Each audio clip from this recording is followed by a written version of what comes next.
Hello, my name is Komal Gupta. I born and brought up in Delhi. Currently, I am living in Karolbagh area of Delhi. I gave three attempts of UPSC, and at that time, I have a sociology as my optional subject.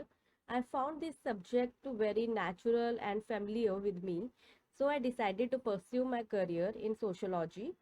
Currently, I am doing MA in sociology, and I am working with Ghartak Shiksha Academy and DS Education World as a SSC faculty and also academic teacher.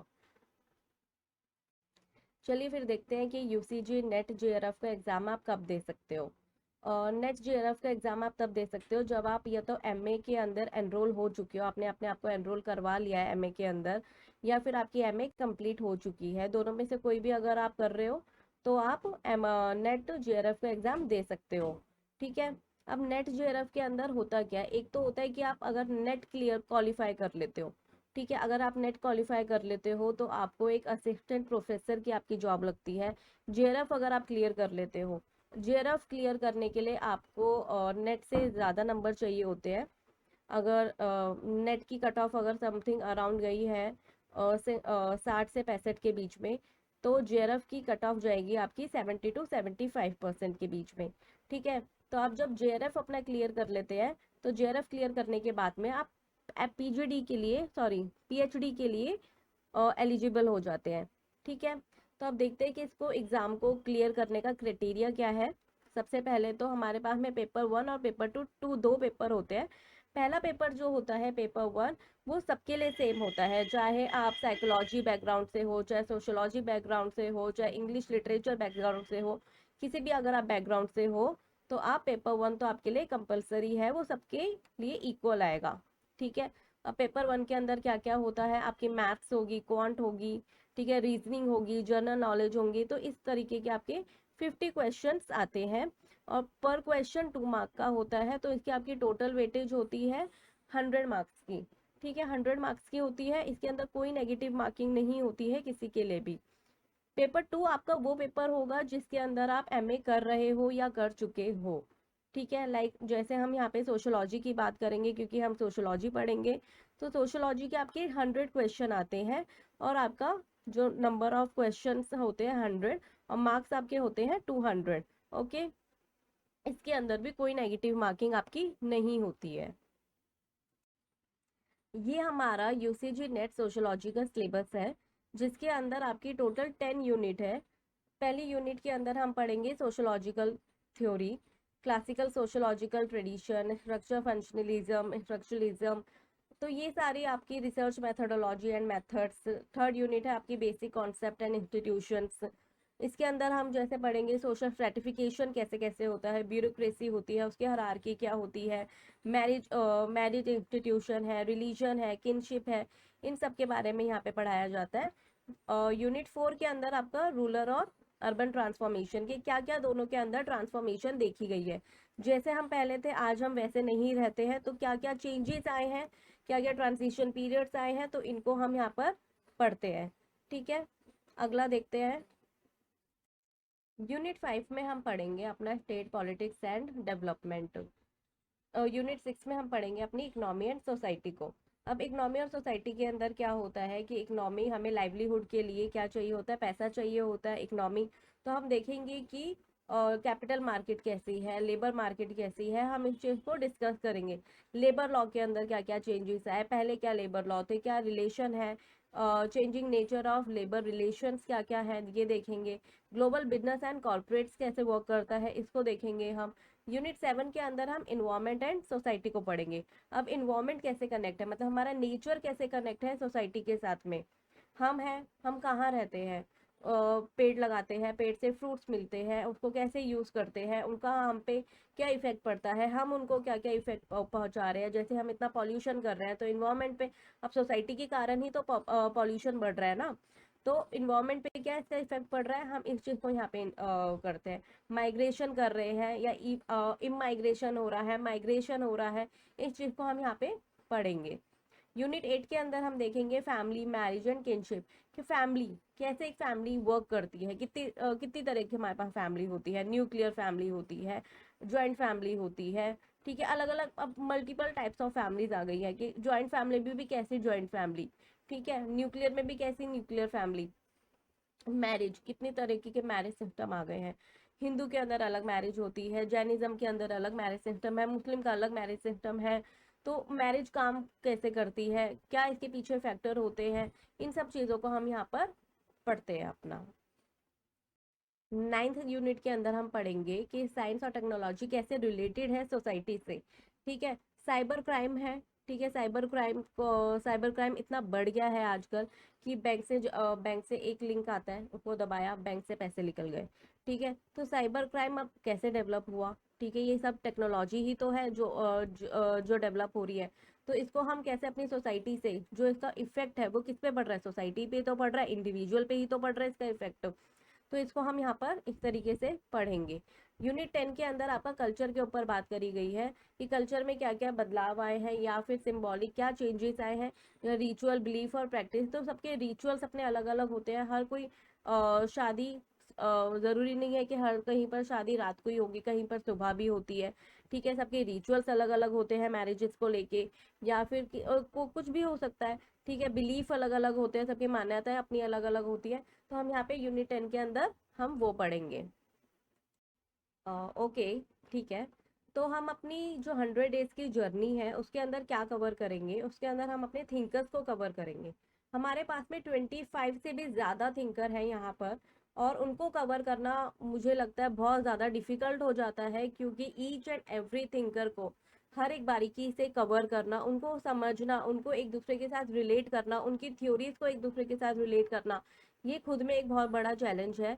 तो मैं इस तरीके से cover करने की कोशिश करूंगी यहाँ पे कि आपको यहाँ से, यहाँ के अलावा आपको कोई और दूसरी वीडियो ना रेफर करनी पड़े, आपका जो भी है सब कुछ यहीं पर ही कवर हो जाए।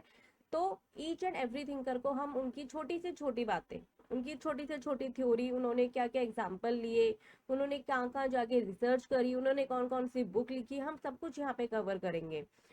26 आई थिंक इसके अंदर आपके थिंकर दे रखे हैं, तो 26 हम इसके अंदर कवर करेंगे। आपका जो भी प्लान रहेगा अभी हम यहाँ पे देखते हैं। आपका जो प्लान रहेगा वो कुछ इस तरीके से रहेगा कि आपके 26 यहाँ पे टोटल थिंकर आपके जो सिलेबस में है वो दे रखे हैं। ईच थिंकर को जो हम लेंगे वो 3.5 घंटे की जर्नी में खत्म करेंगे। ठीक है, each thinker, I am talking about each thinker. जैसे इमाइल डरखाइम है, तो टोटल जो इमाइल डरखाइम है वो हमारा कवर होगा 3.5 घंटे के अंदर, मतलब 3.5 आवर्स के अंदर हमको कंप्लीट करेंगे। प्लस जो हम करेंगे वो करेंगे हमारे प्रीवियस ईयर क्वेश्चन, एमसीक्यूज जो होंगे प्रीवियस ईयर के, पीवाईक्यूज जो होंगे हमारे, हम उनको साथ के साथ कवर करते हुए चलेंगे कि जो भी क्वेश्चंस आ रहा है इसके अंदर से हम देखें कि किस तरीके से क्वेश्चन आ रहे हैं और हमें किस तरीके से अपनी अप्रोच करनी है सिलेबस को, क्योंकि हमें एट द एंड नंबर चाहिए पेपर के अंदर। ठीक है, जो टोटल टाइम हमारा रहेगा इस जर्नी को लेके वो अप्रॉक्स हमारा रहेगा 124 आवर का। ठीक है, तो लेकिन हम इसमें सिर्फ थिंकर कवर करेंगे, क्योंकि थिंकर अगर आपके कवर हो गए तो आपका 80% ऑफ जो सिलेबस है वो आपकी टेंशन फ्री हो जाओगे आप इससे। ओके, चलिए यहाँ से हम अपना टॉपिक शुरू करते हैं इमाइल डरखाइम के बारे में। जो भी या तो एमए कर रहे हैं सोशोलॉजी में या कभी भी उन्होंने सोशोलॉजी पढ़ी है, तो इमाइल डरखाइम का नाम तो उन्होंने डेफिनेटली सुन रखा होगा। ठीक है, तो इमाइल डरखाइम कौन थे? One of the founding father of sociology. Remember, he was one of the founding father of sociology, not father of sociology. Father of sociology कौन है, आप मुझे कमेंट करके बताएंगे कि कौन है फादर ऑफ सोशोलॉजी। ठीक है, he was born in France on April 15, 1858 and died on November 15, 1917। ठीक है, इनका जन्म कहाँ पर हुआ? फ्रांस के अंदर हुआ। ठीक है, जो मोस्ट इम्पॉर्टेंट बात है वो है ये कि he was the teacher of sociology at the university of Bordeaux and Paris के अंदर। अब इमाइल डरखाइम को हम क्यों पढ़ते हैं, ये इतने इम्पोर्टेंट क्यों है हमारी सोशोलॉजी के अंदर? क्योंकि इन्होंने उस चीज़ पे फोकस करा जो इनसे पहले किसी ने नहीं करा, कि सोसाइटी में के फंक्शन क्या है, सोसाइटी को कौन चलाता है, what makes society works, that is how society function to maintain social order and stability। Suppose करो कि फैन है, ठीक है, फैन को चलने के लिए क्या चीजें चाहिए होती है? ओके, 4 आर्म्स होने चाहिए या 3 आर्म्स होने चाहिए, उसके अंदर बैटरी होनी चाहिए, इलेक्ट्रिसिटी होनी चाहिए, तभी तो फैन काम करेगा। फैन अगर ऐसे ही रखा रहेगा तो वो तो काम नहीं करेगा, उसके अंदर बैटरी नहीं होगी या इलेक्ट्रिसिटी नहीं होगी, तो वो तो हवा देगा ही नहीं, वो तो काम ही नहीं करेगा। तो ऐसे ही सोसाइटी के अंदर कौन कौन सी ऐसी चीजें हैं जो हेल्प करती है सोसाइटी को रन करने के लिए, ठीक है, तो वो इन्होंने इसके ऊपर स्टडी करी और हमें बताया उसके बारे में। It is the reason why he consider the creator of functionalist perspective within sociology. अब वही बात हो गई कि फंक्शन क्या है। अब इस फैन है, इस फैन के फंक्शन क्या है कि ये हमें हवा देता है। कैसे हवा देता है भाई? क्योंकि इसके अंदर तीन जो है इसके आर्म्स है, इसके अंदर बैटरी लगी हुई है, इलेक्ट्रिसिटी से काम कर रहा है या रिमोट से काम कर रहा है, जैसे भी ये काम कर रहा है। तो ऐसे ही अब सोसाइटी के क्या क्या फंक्शन है, कौन उसको हेल्प कर रहा है वर्क करने के, कौन उसको हेल्प कर रहा है कि वो एक सोसाइटी को रन कर सके, कौन कौन से ऐसे फंक्शंस है उसके, ठीक है। तो उसके कौन कौन से फंक्शन होंगे? रिलीजन, मैरिज, सुसाइड, ठीक है, मतलब ये सारे जो फंक्शंस होते हैं, ब्यूरोक्रेसी हो गया हमारा, किनशिप हो गया, फैमिली हो गया, ये सब चीजें हम क्या करते हैं सोशोलॉजी के अंदर पढ़ते हैं, ठीक है। अच्छा, जो सबसे ज्यादा क्वेश्चन के एग्जाम के अंदर क्वेश्चंस पूछे जाते हैं वो पूछे जाते हैं हमारी बुक को लेके, कि इमाइल डर्कहाइम ने या कि कार्ल मार्क्स ने या कार्ल पॉपर ने कौन कौन सी जो है वो बुकें लिखी है, ठीक है। तो पहली बुक हमारी जो बहुत फेमस है इमाइल डर्कहाइम के ऊपर, वो है इमाइल डर्कहाइम के ऊपर नहीं है, जो भी इन्होंने बुक्स लिखी है इमाइल डर्कहाइम ने कौन सी चार बुक जो फेमस लिखी है वो है द सुसाइड 1897 के अंदर। ये भी याद करना बहुत जरूरी है कि कौन से ईयर के अंदर उन्होंने बुक लिखी है, it is also very important. Second जो बुक है हमारी है the division of labour in society, 1893 के अंदर उन्होंने ये बुक लिखी थी। The elementary form of religious life, 1912। Fourth book है हमारी एजुकेशन एंड सोशोलॉजी, 1922। तो ये चार बुक्स हमें बहुत अच्छे से याद होनी चाहिए, इन पे क्वेश्चंस आते हैं, हम आगे क्वेश्चंस भी देखेंगे कि किस तरीके से क्वेश्चंस आते हैं। ओके, नाउ लेट्स सी कि इमाइल डर्कहाइम्स कंट्रीब्यूशन टू सोशोलॉजी, क्या क्या कंट्रीब्यूशन रहे हैं इमाइल डर्कहाइम के सोशोलॉजी के अंदर। पहला तो मैंने आपको बताया था अभी पीछे, फंक्शनलिज्म थ्योरी। उन्होंने कौन सी थ्योरी दी है? फंक्शनलिज्म की थ्योरी यहाँ पर हमें दी है। सेकंड उन्होंने क्या दिया है? The concept of division of labour, कि डिवीजन ऑफ लेबर किस तरीके से काम करता है या डिवीजन ऑफ लेबर क्या है, क्यों है, वाई, तो इन सब की बातें हम यहाँ पर करेंगे।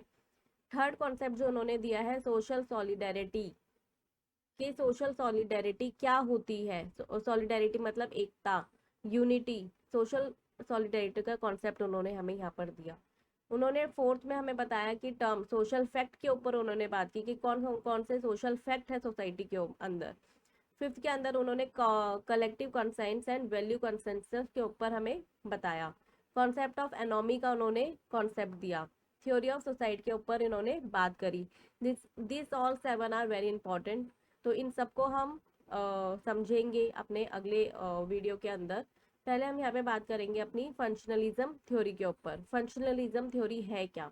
According to Emile Durkheim, society should be analysed and describe in terms of function.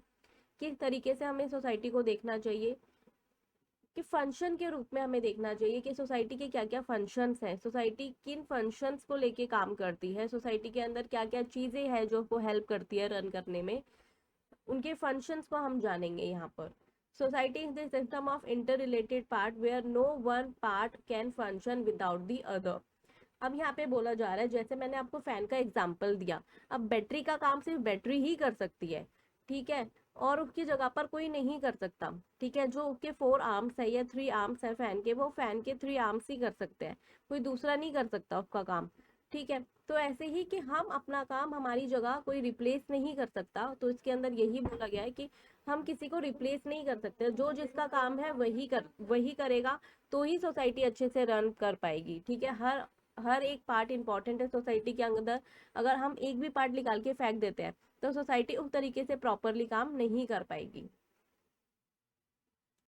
अब यहाँ पर क्या बोला गया है कि इमाइल डर्कहाइम क्या बोलते हैं, he used a very clear example. उन्होंने क्या एग्जांपल दिया है? Society is a human entity with different organ, that is religion, education, politics and judiciary and so on, that are mutually dependent on each other. अब mutually dependent का मतलब क्या है? कि एक दूसरे की सहमति से एक दूसरे के ऊपर डिपेंडेंट है। फॉर एग्जाम्पल, कि अगर मेरे घर पे मेड आती है, ठीक है, मैं उसको पे करती हूँ, वो मुझे सर्विस प्रोवाइड करके जा रही है, तो we have a mutually understanding कि ठीक है, किसी ने हमें बाउंड नहीं करा हुआ है कि मुझे मेड लगवानी ही है या उसे मेरे घर पे आके काम करना ही है। हमारे अंदर ये म्यूचुअली अंडरस्टैंडिंग है कि हमें वो, मैं उसको पे कर रही हूँ उसकी सर्विसेज के लिए, और वो मुझे सर्विस प्रोवाइड कर रही है। ठीक है, अगला हम देखते हैं क्या कह रहा है वो। If one main organ fails the whole organism fails. अगर कोई भी एक ऑर्गन जो है वो फेल हो जाता है, सपोज करो रिलीजन अगर फेल हो जाता है, तो क्या हो जाएगा। अगर रिलीजन, जैसे हम आज देखते हैं कि कितने दंगे हो जाते हैं, ठीक है, रिलीजन के नाम पर। अगर रिलीजन फेल हो जाता है अपने आप को स्टैब्लिश करने के अंदर, या अपने आप को प्रॉपरली मतलब वो मैनेज नहीं कर पा रहे हैं अपने आप को आपस के अंदर, या ठीक है, अगर हम, हमारे अंदर रिलीजन है, हिंदू है, मुस्लिम है, सिख है, अगर हम एक दूसरे को टॉलरेट करने की भावना ही नहीं होगी, ठीक है, टॉलरेंस लेवल अगर हमारा कम होगा, तो क्या होगा, रिलीजन जो है इंस्टीट्यूशन वो खराब हो जाएगा, उसके अंदर कुछ ना कुछ गड़बड़ आना शुरू हो जाएगी, और इसकी वजह से क्या है, वो चीजें इफेक्ट होंगी। सपोज करो कि रिलीजन की वजह से दंगे भड़के, ठीक है, एजुकेशन पे क्या हुआ, उस पर फर्क पड़ा, क्योंकि बच्चे अब स्कूल नहीं जा पा रहे हैं। स्कूल क्यों नहीं जा पा रहे हैं, क्योंकि भाई रास्ते में तो दंगे हो रहे हैं, तो एजुकेशन पे इफेक्ट पड़ेगा। ठीक है, ऑनलाइन एजुकेशन तो हो जाएगी, लेकिन जो एजुकेशन हम स्कूल में जाके लेते हैं, स्कूल जाने में हमारा जो एक रूटीन है, वो तो हमारा कहीं ना कहीं खराब हुआ। जो एजुकेशन हम स्कूल में जाके प्रॉपरली प्रोवाइड की जाती, वो ऑनलाइन शायद हमें उस तरीके से प्रोवाइड ना की जाए। तो कहीं ना कहीं हमारे यहाँ पर जो है वो एक ऑर्गन से दूसरा ऑर्गन इफेक्ट होता ही है। ठीक है, तो यहाँ पे हमें डर्कहाइम ने ये चीजें बताने की कोशिश करी है। हम यहाँ पे अपने कुछ ना प्रीवियस ईयर क्वेश्चन देखेंगे जो कि नेट जेआरएफ के एग्जाम में ही आए हुए हैं।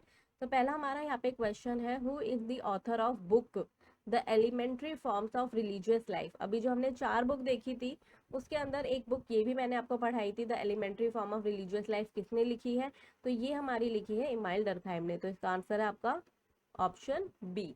ठीक है, ओके जी। तो सेकंड क्वेश्चन है हमारा, क्या है second question, the main sorry the aim of sociology is to treat social fact as think. ये स्टेटमेंट किसने दी है।